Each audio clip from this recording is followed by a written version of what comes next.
Kovai car குண்டுவெடிப்பு சம்பவம் தொடர்பாக முக்கிய ஆவணங்களை அமலாக்கத்துறை தற்போது பறிமுதல் செய்திருக்கிறது. கடந்த 2022ஆம் ஆண்டு கோவையில் கார் குண்டுவெடிப்பு சம்பவம் நடந்திருந்தது. இந்த சம்பவம் தொடர்பாக சென்னை, கோவை, ஹைதராபாத் உள்ளிட்ட 15 இடங்களில் அமலாக்கத்துறை சோதனை மேற்கொண்டிருந்த நிலையில் இந்த சோதனையில் பல்வேறு முக்கிய ஆவணங்கள் தற்போது பறிமுதல் செய்யப்பட்டிருப்பதாக தகவல். கூடுதல் விவரங்களோடு இணைகிறார் செய்தியாளர் சாலமன். வணக்கம். இந்த சோதனை தொடர்பாகவும் முடிவில் பறிமுதல் செய்யப்பட்டிருக்கக்கூடிய இந்த ஆவணங்கள் குறித்த விவரங்களையும் பதிவு பண்ணலாம்.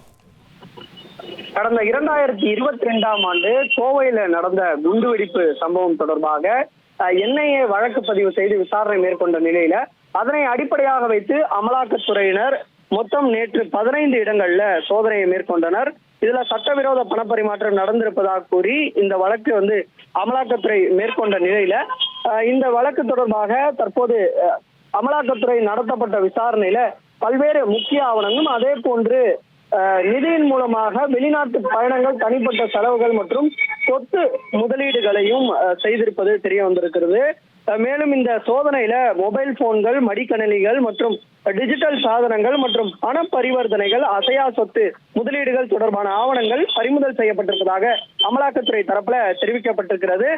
குறிப்பாக இந்த நிதி எப்படி கிடைத்து விட்டது என்பது தொடர்பாக அமலாக்கத்துறை நடத்தப்பட்ட சோதனையில கோவிட் தடுப்பூசி போலி சான்றிதழ் மூலமாக சம்பாதித்த பணத்தை தான் இந்த தீவிரவாத விவகாரங்களுக்கு பயன்படுத்தி இருப்பதையும் அமலாக்கத்துறை தரப்புல கண்டுபிடிக்கப்பட்டிருக்கு. இதன் மூலமாக தான் சட்டவிரோத பணப்பரிமாற்றம் நடந்திருப்பதாக கூறி அமலாக்கத்துறையினர் நடத்தப்பட்ட சோதனையில இது போன்று பல்வேறு முக்கிய ஆவணங்கள் மற்றும் இந்த நிதி பண பரிவர்த்தனைகள் கண்டுபிடிக்கப்பட்டிருப்பதாக அமலாக்கத்துறை தரப்புல தெரிவிக்கப்பட்டிருக்கிறது.